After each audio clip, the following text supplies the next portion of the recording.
പ്രിയപ്പെട്ടവരെ, നാം സുവിശേഷത്തിൽ നോക്കുമ്പോൾ രണ്ട് സ്ഥലത്താണ് പ്രധാനമായിട്ടും യേശു അത്തിവൃക്ഷത്തെക്കുറിച്ച് പറയുക. ഒന്നാമത്തത് മത്തായിയുടെ സുവിശേഷം 21 അധ്യായം 18 മുതൽ 22 വരെയുള്ള വചനത്തിൽ അവിടെ യേശു അത്തിവൃക്ഷത്തെ ശപിക്കുന്ന സംഭവമാണ് രേഖപ്പെടുത്തിയിരിക്കുന്നത്. ഇതേ സംഭവം തന്നെ മർക്കോസിന്റെ സുവിശേഷം 11 അധ്യായം 12 മുതൽ 24 വരെയുള്ള വചനത്തിൽ രേഖപ്പെടുത്തിയിട്ടുണ്ട്. എന്താണ് ഈ അത്തിവൃക്ഷത്തെ ശപിക്കുന്നത് വഴിയായിട്ട് നമ്മൾ മനസ്സിലാക്കേണ്ടത്? പ്രിയപ്പെട്ടവരെ, യഥാർത്ഥത്തിൽ ഇത് ഒരു അത്തിവൃക്ഷമോ അല്ലെങ്കിൽ ഈ അത്തിവൃക്ഷത്തിൽ നിന്ന് ഫലം കിട്ടാത്തത് കൊണ്ട് യേശു അതിനെ ശപിച്ചു എന്നുള്ളതോ അല്ല. പ്രധാനമായിട്ടും യേശു പ്രതിപാദിക്കുന്ന ഈ അത്തിവൃക്ഷം ഇത് ഒരു പ്രതീകമാണ്. സാധാരണ ഇത് വായിക്കുമ്പോൾ ഇങ്ങനെ ചിന്തിക്കും, ഒരു അത്തിവൃക്ഷത്തിൽ ഫലം കാണും എന്ന് കരുതി യേശു അവിടേക്ക് പോവുകയും അതിൽ ഇലകളല്ലാതെ വേറൊന്നും കണ്ടില്ല, അതിൽ നിന്ന് ഫലം കിട്ടിയില്ല, അങ്ങനെ ഫലം കിട്ടാത്തത് കൊണ്ട് ആ അത്തിവൃക്ഷത്തെ ശപിച്ചു. മർക്കോസ് സുവിശേഷത്തിൽ ഇതേ സംഭവം രേഖപ്പെടുത്തുമ്പോൾ അവിടെ പറഞ്ഞിരിക്കുന്നത് മർക്കോസിന്റെ സുവിശേഷം 11 അധ്യായം അതിൻ്റെ 13 വചനത്തിൽ പറയും, അത് അത്തിപ്പഴത്തിൻ്റെ കാലമല്ലായിരുന്നു. അപ്പോൾ അത്തിപ്പഴത്തിൻ്റെ കാലമല്ലാത്ത സമയത്ത് യേശു ഒരു അത്തിവൃക്ഷത്തെ സമീപിക്കുകയും അതിൽ ഫലം കാണുമെന്ന് കരുതി അങ്ങോട്ട് പോവുകയും എന്നാൽ അതിൽ ഫലം കിട്ടാതെ വന്നപ്പോൾ അതിന് ശപിക്കുകയും ചെയ്തു. സാധാരണഗതിയിൽ ഇങ്ങനെ ചിന്തിക്കും, യേശു ചെയ്തത് ശരിയാണോ? അല്ലെങ്കിൽ അത്തിപ്പഴത്തിൻ്റെ കാലമല്ലാത്ത സ്ഥലത്ത് അത്തിവൃക്ഷത്തിൽ ഫലം അന്വേഷിച്ചിട്ട് കിട്ടാതെ വന്നപ്പോൾ ശപിച്ച യേശുവിൻ്റെ മനോഭാവം എന്താണ്? ഇങ്ങനെ വ്യത്യസ്തമായ രീതിയിൽ ചിന്തിക്കുന്ന ഒരു ചിന്തയുടെ തലമുണ്ട്. പ്രിയപ്പെട്ടവരെ, യഥാർത്ഥത്തിൽ നമ്മളോട് മനസ്സിലാക്കണം, ഇവിടെ ഒരു ഫലം തരാത്ത അത്തിവൃക്ഷത്തെക്കുറിച്ചല്ല, മറിച്ച് ഈ അത്തിവൃക്ഷം എന്നുള്ളത് സകല മനുഷ്യ വ്യക്തികളുടെയും പ്രതീകമാണ്. എങ്ങനെയുള്ള മനുഷ്യ വ്യക്തികൾ?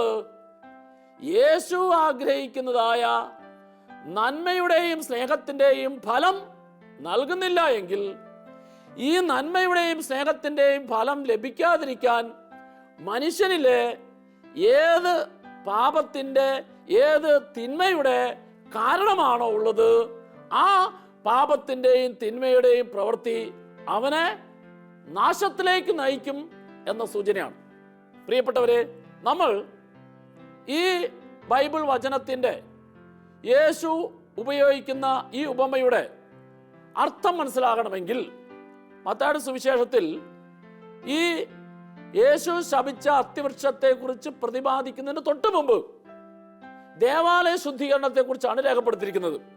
മത്തായിയുടെ സുവിശേഷം 21 അധ്യായത്തിൻ്റെ 12 മുതൽ 17 വരെയുള്ള വചനത്തിൽ രേഖപ്പെടുത്തുന്നു. ഇങ്ങനെയാണ് ആ വചനം ആരംഭിക്കുക. യേശു ദേവാലയത്തിൽ പ്രവേശിച്ച് അവിടെ ക്രയവിക്രയം ചെയ്തുകൊണ്ടിരുന്നവരെ ദേവാലയത്തിൽ നിന്ന് മാറ്റി പുറത്താക്കി. ഇനി ഇതേ സംഭവം തന്നെ യോഹന്നാന്റെ സുവിശേഷത്തിൽ രേഖപ്പെടുത്തുമ്പോൾ, യോഹന്നാന്റെ സുവിശേഷം 2 അധ്യായം 13 മുതലുള്ള വചനത്തിൽ രേഖപ്പെടുത്തുമ്പോൾ അവിടെ ദേവാലയ ശുദ്ധീകരണം യേശു നടത്തുമ്പോൾ ക്രയവിക്രയം ചെയ്തുകൊണ്ടിരുന്ന, ദേവാലയത്തിൽ കച്ചവടം ചെയ്തുകൊണ്ടിരുന്ന ആൾക്കാരെ ഒരു ചാട്ടയുണ്ടാക്കി യേശു അവിടെ അതിൽ നിന്നെല്ലാം അവരെ അവിടുന്ന് പുറത്താക്കി. യേശു ദേവാലയത്തിൽ ചെയ്ത ഈ അധികാരത്തോടു കൂടിയുള്ള കാര്യം കേട്ട് കഴിഞ്ഞപ്പോൾ യഹൂദന്മാർ യേശുവിനെതിരെ പിറുപിറുത്തു എന്ന് യോഹന്നാന്റെ സുവിശേഷത്തിൽ രേഖപ്പെടുത്തിയിട്ടുണ്ട്. എന്താ പിറുപിറുത്തത്? ഇങ്ങനെ ചെയ്യാൻ ഇവൻ എന്ത് അധികാരമുള്ളത്? ഇപ്രകാരം പ്രവർത്തിക്കാൻ ഇവൻ ആരാണ് അധികാരം കൊടുത്തത്? ഉടനെ അങ്ങനെ യഹൂദന്മാർ യേശുവിനെ ധിക്കരിച്ച് ചോദിച്ചപ്പോൾ, യേശുവിന്റെ മുമ്പിൽ ഇതുപോലത്തെ ചോദ്യം ഉയർന്നപ്പോൾ യേശു അവിടെ ഒരു ഉത്തരം കൊടുക്കുന്നുണ്ട്. അതാണ് യോഹന്നാന്റെ സുവിശേഷം 2 അധ്യായം 18 മുതലുള്ള വചനത്തിൽ യേശു പറഞ്ഞു, നിങ്ങൾ ഈ ദേവാലയം നശിപ്പിക്കുക, ഞാൻ ഇതിനെ 3 ദിവസം കൊണ്ട് പുനരുദ്ധരിപ്പിക്കും. ഇത് കേട്ടപ്പോൾ അവർ വീണ്ടും യേശുവോട് ചോദിച്ചു, 46 സംവത്സരം എടുത്തു ഈ ദേവാലയത്തിന്റെ പണി പൂർത്തിയാക്കാൻ, നീ വെറും 3 ദിവസം കൊണ്ട് ഇത് പുനരുദ്ധരിക്കുമോ? ഇങ്ങനെ അവർ ചോദിച്ചപ്പോൾ, അങ്ങനെ ചോദിച്ച അവരോട് യേശു ഇങ്ങനെ ഉത്തരം പറഞ്ഞു. അതാണ് യോഹന്നാന്റെ സുവിശേഷം 2-ാം അധ്യായം അതിന്റെ 21-ാം തിരുവചനത്തിൽ യേശു തന്റെ ശരീരമാകുന്ന ദേവാലയത്തെ കുറിച്ചാണ് ഇവിടെ പ്രതിപാദിച്ചത്. യേശു തന്റെ ശരീരമാകുന്ന ദേവാലയത്തെ കുറിച്ചാണ് ഇവിടെ പറഞ്ഞത് എന്ന് അവിടെ വചനത്തിൽ അടിവരയിട്ട് രേഖപ്പെടുത്തുകയാണ്. അപ്പോൾ നമ്മൾ എന്താ മനസ്സിലാക്കേണ്ടത്? ദേവാലയത്തിന്റെ ശുദ്ധീകരണം എന്ന് പറഞ്ഞാൽ ഓരോ വ്യക്തിയുടെയും ശരീരമാകുന്ന ദേവാലയത്തിന്റെ ശുദ്ധീകരണത്തെ കുറിച്ചാണ്. കർത്താവിന്റെ വചനം ഇങ്ങനെ പറയുന്നു. 1 കൊറിന്തോസുകാർക്ക് എഴുതിയ ലേഖനത്തിന്റെ 3-ാം അധ്യായത്തിന്റെ 16-ഉം 17-ഉം തിരുവചനം, നിങ്ങൾ ദൈവത്തിന്റെ ആലയമാണെന്നും ദൈവത്തിന്റെ ആത്മാവ് നിങ്ങളിൽ വസിക്കുന്നുവെന്നും ദൈവത്തിന്റെ ആലയം നശിപ്പിക്കുന്നവനെ ദൈവവും നശിപ്പിക്കും. ദൈവത്തിന്റെ ആലയം പരിശുദ്ധമാണ്, ആ ആലയം നിങ്ങൾ തന്നെ. കർത്താവിന്റെ വചനം അടിവരയിട്ട് പറയുന്നതായ കാര്യം, ഈ ദേവാലയം മനുഷ്യ വ്യക്തികളുടെ ശരീരമാകുന്ന ദേവാലയമാണ്. അപ്പോൾ ദേവാലയത്തിന്റെ ശുദ്ധീകരണം എന്ന് പറഞ്ഞാൽ ദൈവത്തിന് ബലിയർപ്പിക്കേണ്ടതായ മനുഷ്യന്റെ ശരീരമാകുന്ന ദേവാലയം. ഈ ദേവാലയത്തിൽ പാപത്തിന്റെ മാലിന്യങ്ങൾ ഉണ്ടാകരുത്, അശുദ്ധി ഉണ്ടാകരുത്, ദുശീലത്തിൻ്റെതായ പ്രവണത ഉണ്ടാകരുത് എന്ന് പറഞ്ഞാൽ ഈ ശരീരത്തെ ദൈവം നൽകിയിരിക്കുന്നത് ഈ ശരീരത്തെ വിശുദ്ധിയോടുകൂടി കാത്തു സൂക്ഷിച്ച് ഓരോ പ്രാവശ്യവും ദൈവത്തിന് ബലിയർപ്പിക്കാനായിട്ടുള്ളതാണ്. അപ്പോൾ ദേവാലയത്തിന്റെ ശുദ്ധീകരണം എന്ന് ദൈവത്തിന്റെ വചനത്തിൽ പറയുമ്പോൾ നമ്മൾ മനസ്സിലാക്കേണ്ടത് നമ്മുടെ ഓരോരുത്തരുടെയും ശരീരമാകുന്ന ദേവാലയത്തിന്റെ ശുദ്ധീകരണത്തെ കുറിച്ചാണ്. Praise the Lord, praise the Lord. അപ്പോൾ അറിയൂ, ഇവിടെ യേശു അത്തിവൃക്ഷത്തെ ശപിക്കുന്നു എന്ന ബൈബിൾ ഭാഗം പ്രതിപാദിക്കുന്നതിന് മുമ്പ് ഈ ദേവാലയത്തിന്റെ ശുദ്ധീകരണത്തെ കുറിച്ച് യേശു പഠിപ്പിച്ചതിന് ശേഷം എന്നിട്ടും മനുഷ്യ വ്യക്തികളിൽ പാപത്തിന്റെ മാലിന്യം അതുമായി അതിന്റെ സുഖവുമായി അതിന്റെ താല്പര്യവുമായി കഴിയുന്ന വ്യക്തികളെ കണ്ടപ്പോൾ യേശു അവർക്ക് മനസ്സിലാക്കി കൊടുക്കുന്നതിന് വേണ്ടിയിട്ടാണ് ആ അത്തിവൃക്ഷത്തിന്റെ കാര്യത്തെ കുറിച്ച് പറയുക.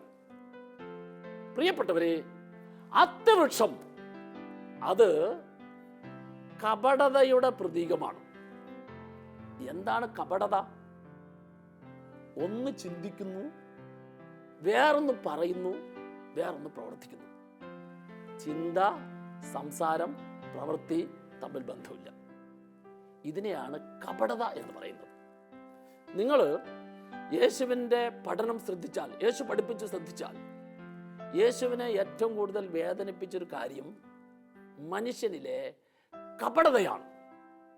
എന്ന് പറഞ്ഞാൽ കർത്താവ് ആഗ്രഹിക്കുന്നത് ഒരു മനുഷ്യ വ്യക്തി എന്ത് ചിന്തിക്കുന്നോ, ചിന്ത നന്മയുടെ, ചിന്ത സ്നേഹത്തിന്റെ, ചിന്ത മറ്റുള്ളവർക്ക് ഗുണം ചെയ്യുന്നതിന്റെ.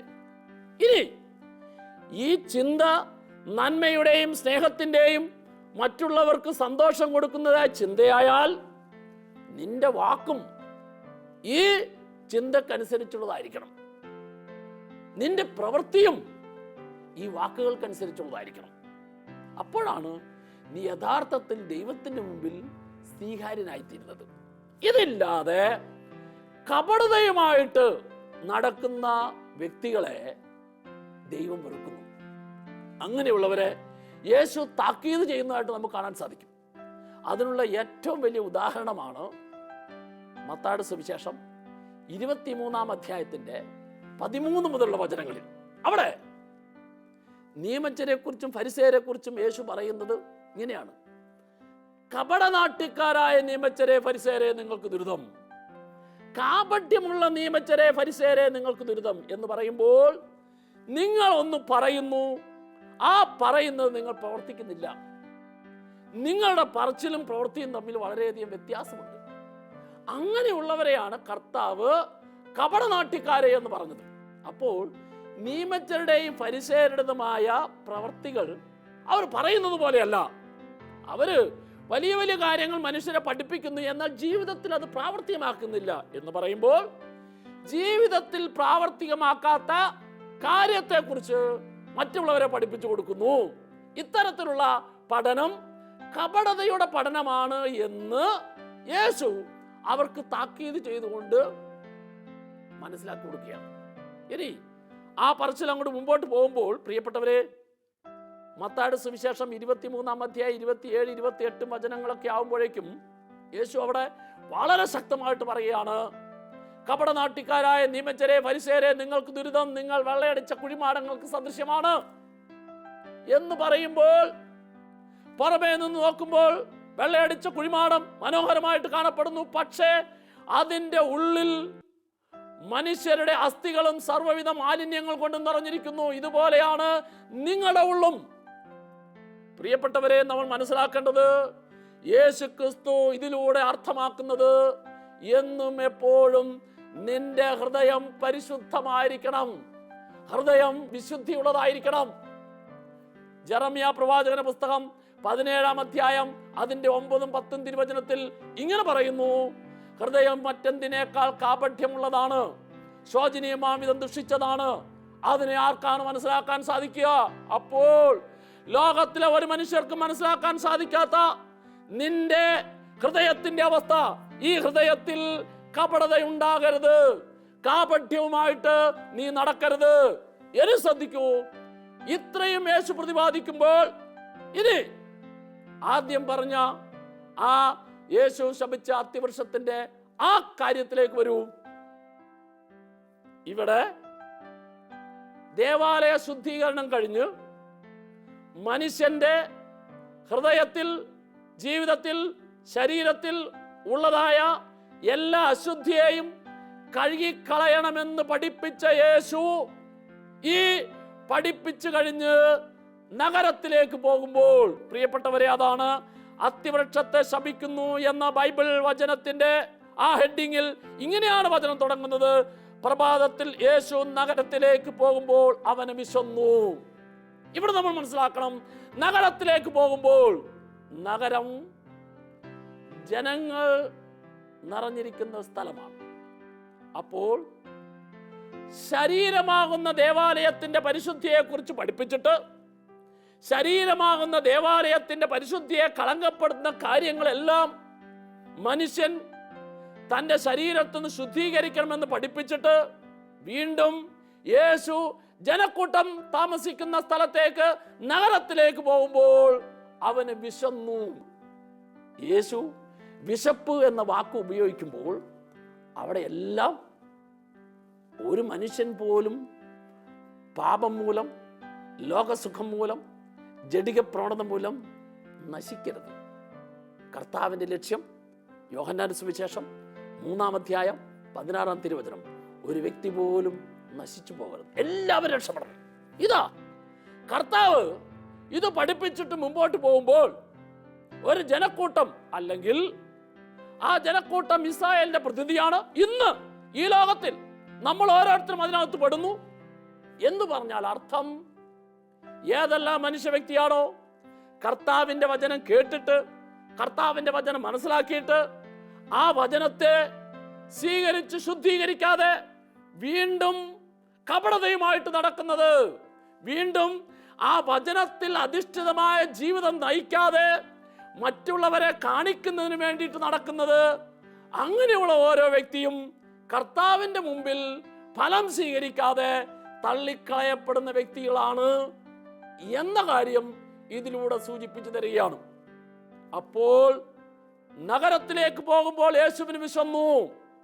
യേശു പഠിപ്പിച്ചതായ കാര്യങ്ങൾ മനസ്സിലാക്കാതെ വീണ്ടും പാപത്തിന്റെ വഴിയിലൂടെ തുടരുന്ന മനുഷ്യ വ്യക്തികളെ കണ്ടപ്പോൾ അവരെ കൂടി രക്ഷിക്കാൻ വേണ്ടി വന്നവനാ യേശു ക്രിസ്തുവിന് അവര് രക്ഷയുടെ മാർഗത്തിലേക്ക് കടന്നു വരുന്നില്ലല്ലോ എന്ന് ഓർത്ത് യേശു അവരെ കണ്ടപ്പോൾ, പ്രിയപ്പെട്ടവരെ, ഫലം നൽകാതെ ഫലമുണ്ട് എന്നുള്ള രീതിയിൽ മറ്റുള്ളവരുടെ മുമ്പിൽ കപടതയുമായി ജീവിക്കുന്ന മനുഷ്യ വ്യക്തികളെയെല്ലാം ഈ അത്തിവൃക്ഷത്തോട് കർത്താവ് ഉപമിക്കുകയാണ്.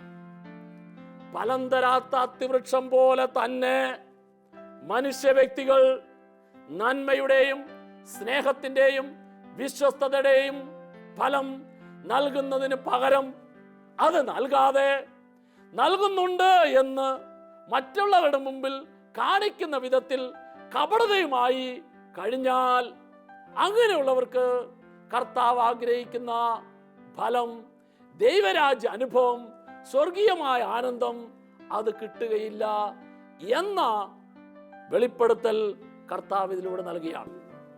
ഇവിടെ യേശു ഫലം തരാത്ത അത്തിവൃക്ഷത്തെ ശപിച്ചു എന്ന് പറയുമ്പോൾ നമ്മൾ മനസ്സിലാക്കണം, യേശു ഒരിക്കലും ഒരു വ്യക്തിയെ ശപിക്കുന്നില്ല. യേശു ഒരിക്കലും ഒരു വ്യക്തിയെ ശിക്ഷിക്കുന്നില്ല. പഴയ നിയമത്തിൽ ദൈവം അയക്കുന്ന ശിക്ഷ കാണുന്നുണ്ട്. എന്നാൽ പഴയ നിയമത്തിൻ്റെ എല്ലാം പൂർത്തീകരണമാണ് പുതിയ നിയമം. പുതിയ നിയമത്തിൽ ദൈവം പുത്രനായ യേശുവിനെ അയച്ചത് ലോകത്തെ ശിക്ഷിക്കാൻ വേണ്ടിയല്ല, രക്ഷിക്കാൻ വേണ്ടിയാണ്. അങ്ങനെയാണെങ്കിൽ എന്താണ് ശിക്ഷ? യേശുക്രിസ്തു പഠിപ്പിക്കുന്ന, കർത്താവിൻ്റെ വചനം പഠിപ്പിക്കുന്ന ശിക്ഷ എന്താണ്? യോഹന്നാന്റെ സുവിശേഷം 3-ാം അധ്യായം 19-ാം തിരുവചനം. ഇതാണ് ശിക്ഷാവിധി. പ്രകാശം ലോകത്തിലേക്ക് വന്നിട്ടും മനുഷ്യർ പ്രകാശത്തേക്കാൾ അധികമായി അന്ധകാരത്തെ സ്നേഹിച്ചു എന്ന് പറഞ്ഞാൽ, രക്ഷ പ്രാപിക്കാനായിട്ട്, വിജയം പ്രാപിക്കാനായിട്ട് ദൈവം ഇഷ്ടം പോലെ അവസരങ്ങൾ തന്നു. ദൈവം നൽകുന്ന അവസരത്തെ സ്വീകരിക്കാതെ ഈ അവസരത്തെ തള്ളിക്കളയുന്നതാണ് ശിക്ഷ. അപ്പോൾ ഈ ശിക്ഷ വരുന്നത് അത് ദൈവത്തിൽ നിന്നല്ല, മറിച്ച് ദൈവം തരുന്നതായ അവസരത്തെ മനുഷ്യൻ സ്വീകരിക്കാതെ ആ തള്ളിക്കളയുന്നതാണ് ശിക്ഷ. ഇതുപോലെ ഇവിടെ ശാപം എന്ന് പറഞ്ഞാൽ യേശു ശപിക്കുന്നു എന്നുള്ളതല്ല അർത്ഥം, മറിച്ച് യേശു ഒരു വ്യക്തിയെ എങ്ങനെയെങ്കിലും രക്ഷപ്പെടുത്താനായിട്ട് വഴി തുറക്കുമ്പോൾ ഈ തുറക്കുന്ന വഴിയെ സ്വീകരിക്കാതെ അവൻ ലോകത്തിൻ്റെയും പാപത്തിൻ്റെയും വഴിയിലൂടെ സഞ്ചരിക്കുന്നതാണ് അവനിലെ ശിക്ഷ അല്ലെങ്കിൽ ശാപം എന്ന് പറയുന്നത്. ഇവിടെ യേശു അത്തിവൃക്ഷത്തെ ശപിച്ചു എന്ന് പറയുമ്പോൾ അത് യഥാർത്ഥത്തിൽ ഒരു അത്തിവൃക്ഷമോ യഥാർത്ഥത്തിൽ ഒരു ഫലം തരാത്തതായ അവസ്ഥയോ അല്ല, മറിച്ച് ഇതോരോ മനുഷ്യ വ്യക്തിയുടെയും പ്രതിനിധിയാണ്. എന്ന് പറഞ്ഞാൽ തിന്മയിൽ നിന്ന് നന്മയിലേക്ക് കടന്നു വരാൻ, പാപത്തിൽ നിന്ന് പുണ്യത്തിലേക്ക് കടന്നു വരാൻ, അവിശ്വസ്തതയിൽ നിന്ന് വിശ്വസ്തതയിലേക്ക് കടന്നു വരാൻ, തെറ്റിൽ നിന്ന് ശരിയിലേക്ക് കടന്നു വരാൻ ദൈവം ഇഷ്ടം പോലെ അവസരം നൽകിയിട്ടും മനുഷ്യൻ ആ അവസരത്തെ സ്വീകരിക്കാതെ അവൻ ചെയ്തുകൊണ്ടിരിക്കുന്ന തെറ്റ് തന്നെയാണ്, പാപം തന്നെയാണ് ശരി എന്ന് കരുതി ആ രീതിയിൽ മുമ്പോട്ട് പോയാൽ അവന്റെ തെറ്റ് അവനെ ശപിക്കും, അവന്റെ പാപം അവന് നാശം കൊടുക്കും, അവൻ ചെയ്യുന്ന തിന്മ അവനെ അടിമത്തത്തിലേക്ക് നയിക്കും. ഇതാണ് കർത്താവ് ഇതിലൂടെ നമുക്ക് പറഞ്ഞു തരാൻ ആഗ്രഹിക്കുന്ന കാര്യം. പ്രിയപ്പെട്ടവരെ, കുറച്ച് നാളുകൾക്ക് മുമ്പ് 6 മാസമായിട്ട് 2 കാലിലും പ്ലാസ്റ്റർ ഇട്ട് നടക്കാൻ സാധിക്കാതെ വളരെയധികം വിഷമിച്ചിരിക്കുന്ന ഒരു സഹോദരൻ ആശുപത്രിയിൽ ചെന്നപ്പോൾ, മറ്റ് രോഗികളെ കാണാൻ വേണ്ടി ചെന്നപ്പോൾ ഈ വ്യക്തിയെയും തൊട്ട് സമീപത്തുള്ള മുറിയിൽ കാണാനിടയായി. ഞാൻ അദ്ദേഹത്തോട് കുറച്ച് സമയം സംസാരിച്ചു. അപ്പോൾ എന്താണെന്നറിയാൻ സംഭവിച്ചത്, ഡിവൈൻ ധ്യാന കേന്ദ്രത്തിൽ ഈ സഹോദരന് 5 പ്രാവശ്യം ധ്യാനം കൂടാൻ അവസരം കൊടുത്തു. 5 പ്രാവശ്യം കിട്ടാൻ കാരണം ഇയാള് 15 വർഷമായിട്ട് മദ്യത്തിന് അടിമയാണ്. ഈ മദ്യപാനത്തിൽ നിന്ന് മോചനം പ്രാപിക്കാനായിട്ട് 5 പ്രാവശ്യം കർത്താവ് അവസരം കൊടുത്തു. ആ അവസരത്തെ സ്വീകരിക്കാതെ എന്ന് പറഞ്ഞാൽ മദ്യത്തെ എന്നേക്കുമായിട്ട് ഉപേക്ഷിച്ച് ജീവിക്കുന്നതിന് പകരം ധ്യാനം കൂടി കുറച്ചു നാൾ പിടിച്ചു നിൽക്കും, വീണ്ടും പഴയ തന്നെ ആവർത്തിച്ചപ്പോൾ പ്രിയപ്പെട്ടവരെ, ആ സഹോദരൻ മദ്യപിച്ച് റോഡിലൂടെ നടക്കുമ്പോൾ ഒരു വാഹനം അയാൾ അപ്രതീക്ഷിതമായിട്ട് ഇടിച്ചു വീഴ്ത്തി. അങ്ങനെ വാഹന അപകടത്തിൽ സംഭവിച്ചതിന് ഫലമായിട്ടാണ് ഇപ്പോൾ 2 കാലയിലും പ്ലാസ്റ്റർ ഇട്ടിട്ട് 6 മാസമായിട്ട് കിടക്കുന്നത്. എന്താ കാരണം?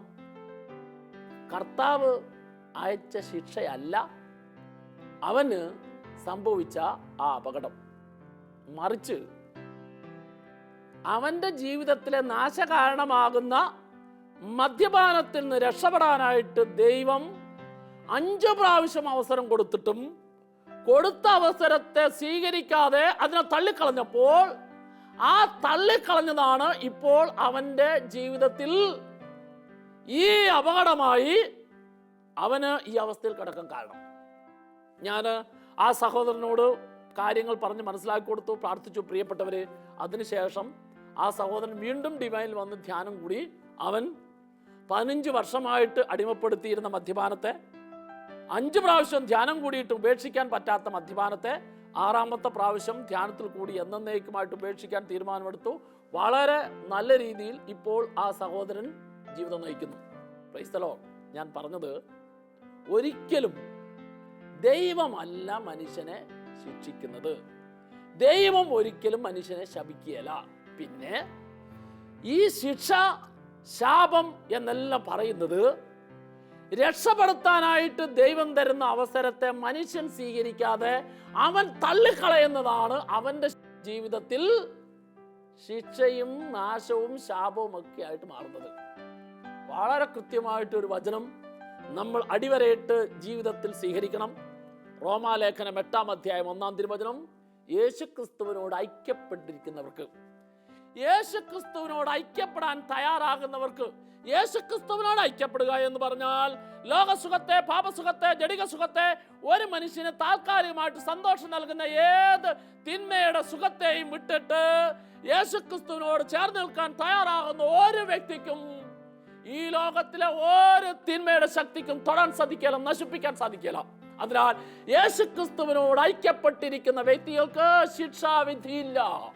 ഇവിടെ യേശു പറയുന്ന ഈ അത്തിവൃക്ഷവും ഈ ശാപവും എല്ലാം ഞാനും നിങ്ങളും മനസ്സിലാക്കണം. എന്നെയും നിങ്ങളെയും കാര്യം പഠിപ്പിക്കുന്നതിന് വേണ്ടിയിട്ട് കർത്താവ് ഉപയോഗിച്ചിരിക്കുന്ന ഉപമയാണ്, അല്ലെങ്കിൽ എൻ്റെയും നിങ്ങളുടെയും പ്രതിനിധിയാണ്, പ്രതീകമാണ് ഈ അത്തിവൃക്ഷം എന്ന് നമ്മൾ മനസ്സിലാക്കണം. Hallelujah, hallelujah. പ്രിയപ്പെട്ടവരെ, ഞാൻ സൂചിപ്പിച്ചു, സുവിശേഷത്തിൽ 2 അത്തിവൃക്ഷത്തെയാണ് പ്രധാനമായിട്ട് നമ്മൾ കാണുന്നത്. അതിലൊന്നാമത്താണ് യേശു ശപിച്ച അത്തിവൃക്ഷം. 2ാമത്തെ അത് ഫലം തരാത്ത അത്തിവൃക്ഷം. അതാണ് ലൂക്കായുടെ സുവിശേഷം 13-ാം അധ്യായം 6 മുതൽ 9 വരെയുള്ള വചനത്തിൽ കാണുന്നത്. ലൂക്കായുടെ സുവിശേഷത്തിൽ മാത്രമേ ഈ അത്തിവൃക്ഷത്തെക്കുറിച്ചുള്ള പ്രതിപാദനമുള്ളൂ. ഫലം തരാത്ത അത്തിവൃക്ഷം എന്താണ് ഇത് സൂചിപ്പിക്കുക? അവിടെ വചനം പറയുന്നു, യേശു ഒരു ഉപമ പറഞ്ഞു. അത് ഒരു കൃഷിക്കാരൻ ഒരുവൻ തൻ്റെ മുന്തിരിത്തോട്ടത്തിൽ ഒരു അത്തിവൃക്ഷം വെച്ച് പിടിപ്പിച്ചു. ഇത് ആ പറച്ചിലിൽ തന്നെ വളരെ കൃത്യമായിട്ട് നമുക്ക് മനസ്സിലാക്കാൻ സാധിക്കും. മുന്തിരിത്തോട്ടത്തിൽ നട്ടു വളർത്തിയ അത്തിവൃക്ഷം എന്ന് പറയുമ്പോൾ ഈ അത്തിവൃക്ഷം ഒരു പ്രതീകമാണ്. എന്തിന്റെ പ്രതീകം? മനുഷ്യരുടെ പ്രതീകം. എങ്ങനെയുള്ള മനുഷ്യർ? ശ്രദ്ധിക്കൂ, യേശു പ്രത്യേകമായ പരിഗണന കൊടുത്തവർ എന്ന് പറഞ്ഞാൽ എന്തിനുള്ള പരിഗണനയാണ്? എങ്ങനെയെങ്കിലും രക്ഷപ്പെടുത്തണം എന്നുള്ളതായ പരിഗണന. പ്രിയപ്പെട്ടവരെ, ഓരോ പ്രാവശ്യവും ഓരോ വ്യക്തിയും ഒരു തെറ്റിലേക്ക്, ഒരു പാപത്തിലേക്ക്, ഒരു ദുശീല പ്രവൃത്തിയിലേക്ക് പോകുമ്പോൾ കർത്താവിൻ്റെ മനസ്സ് വേദനിക്കുന്നു. എന്തിനുള്ള വേദനയാ? പിശാച് അവനെ പിടിച്ചു കഴിഞ്ഞാൽ അവനെ നാശത്തിലേക്ക് നയിക്കും. അതുകൊണ്ട് എൻ്റെ മകൻ, എൻ്റെ മകൾ നാശത്തിലേക്ക് പോകുന്നല്ലോ എന്നോർത്തുള്ള വേദനയാണ്. ഈ വേദനിക്കുന്ന കർത്താവിൻ്റെ വേദനയെ തിരിച്ചറിയണം. അവിടെ പറയുകയാണ്, 3 വർഷമായി ഞാൻ ഈ അത്തിവൃക്ഷത്തിൽ നിന്ന് ഫലം അന്വേഷിച്ചു വരുന്നു എന്ന് പറഞ്ഞാൽ ഫലം പുറപ്പെടുവിക്കേണ്ടതായ മനുഷ്യ വ്യക്തികൾ ഫലം കിട്ടുമെന്ന് കരുതി കർത്താവ് പല പ്രാവശ്യം അവസരങ്ങൾ കൊടുത്തു. ആവർത്തിച്ച് അവസരം കൊടുത്തിട്ടും കർത്താവിൻ്റെ പരിഗണനയെ തിരിച്ചറിയാതെ, ശ്രദ്ധിക്കാതെ, ഞാൻ ചെയ്യുന്നതാണ്, ഞാൻ പറയുന്നതാണ്, ഞാൻ പ്രവർത്തിക്കുന്നതാണ് ശരി എന്നുള്ള മനോഭാവത്തോടുകൂടി ലോകത്തിലേക്ക് നോക്കി ലോകത്തിൻ്റെ സന്തോഷവും ലോകത്തിൻ്റെ സുഖത്തിനും വേണ്ടിയിട്ട് ഒരു മനുഷ്യ വ്യക്തി എങ്ങനെയെല്ലാം ആയാലും കുഴപ്പമില്ല, എനിക്കത് ചെയ്യണം, ഞാൻ അതേ ചെയ്യൂ, ഈ മനോഭാവത്തോടുകൂടി ജീവിക്കുന്ന ഓരോ വ്യക്തിയും ഈ അത്തിവൃക്ഷത്തിൻ്റെ പ്രതീകമാണ്. ഈ അത്തിവൃക്ഷത്തോട് കർത്താവ് യോജിപ്പിക്കുന്നു. അതിനാൽ പ്രിയപ്പെട്ടവരെ, കർത്താവിൻ്റെ പരിഗണന ലഭിക്കുന്ന ഓരോ വ്യക്തിയും എന്ത് ചെയ്യണം? ഇനിയെങ്കിലും ഇന്നലകളിലെ തെറ്റിൽ നിന്ന്, പാപത്തിൽ നിന്ന് പിന്തിരിയാനായിട്ട് തയ്യാറാകണം. Hallelujah, hallelujah. അപ്പോൾ നീ പ്രത്യേകമായിട്ട് മനസ്സിലാക്കൂ, നിന്റെ സംസാരം കർത്താവ് ആഗ്രഹിക്കുന്ന ഫലം തരുന്ന സംസാരമാണോ? നിന്റെ പ്രവൃത്തി കർത്താവ് ആഗ്രഹിക്കുന്ന ഫലം തരുന്ന പ്രവൃത്തിയാണോ? നിന്റെ പെരുമാറ്റം കർത്താവ് ആഗ്രഹിക്കുന്ന ഫലം തരുന്ന പെരുമാറ്റമാണോ? ഇന്നലകളിൽ ഈ മേഖലകളിൽ എവിടെയെങ്കിലും കുറവെന്നെങ്കിൽ ഇതാ കർത്താവ് നിനക്ക് ഒരവസരം കൂടി തന്നിരിക്കുന്നു.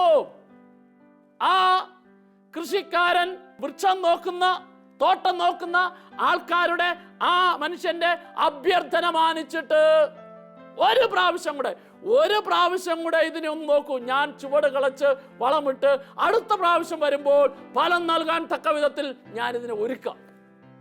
പ്രിയപ്പെട്ടവരെ, നമ്മൾ ഓരോരുത്തരും മനസ്സിലാക്കണം, കർത്താവ് ആ അത്തിവൃക്ഷത്തിന്റെ കാര്യം പറഞ്ഞതുപോലെ ഫലം നൽകാനായിട്ട് ഒരു പ്രാവശ്യം കൂടെ അവസരം നൽകിയതുപോലെ നമുക്കൊക്കെ കർത്താവ് അവസരം തരികയാണ്. അതിനാൽ നീ ഇന്നലകളിലെ പാപത്തിൽ, പാപസുഖത്തിൽ തുടരാം എന്ന് കരുതരുത്.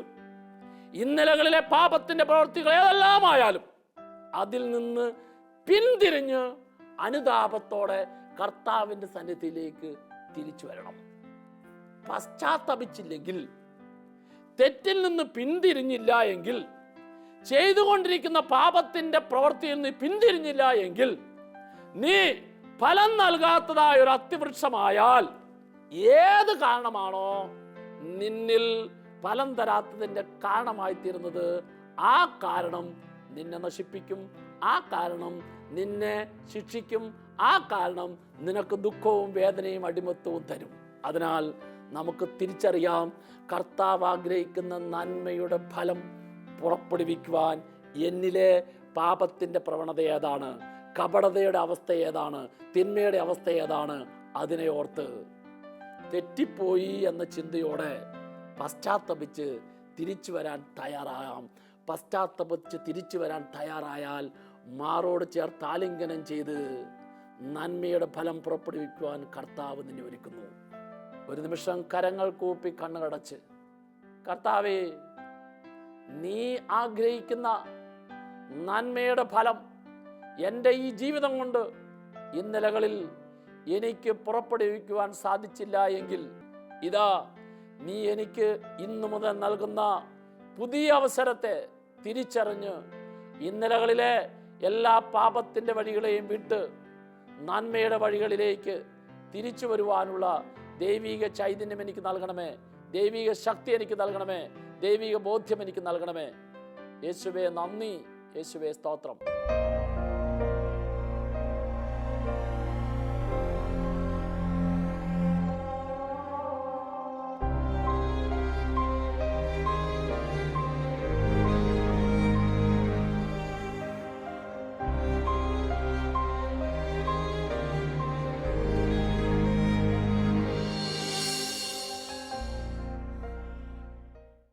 വിശദ വിവരങ്ങൾക്ക് director, Divine Vision, Divine Retreat Centre, Muringoor, Chalakudy 680316, Kerala, South India. Telephone 0091 480 270 8098, 0091 480 270 2613. Fax 0091 480 270 8097. Email mail.divinetv@gmail.com. Website www.drcm.org.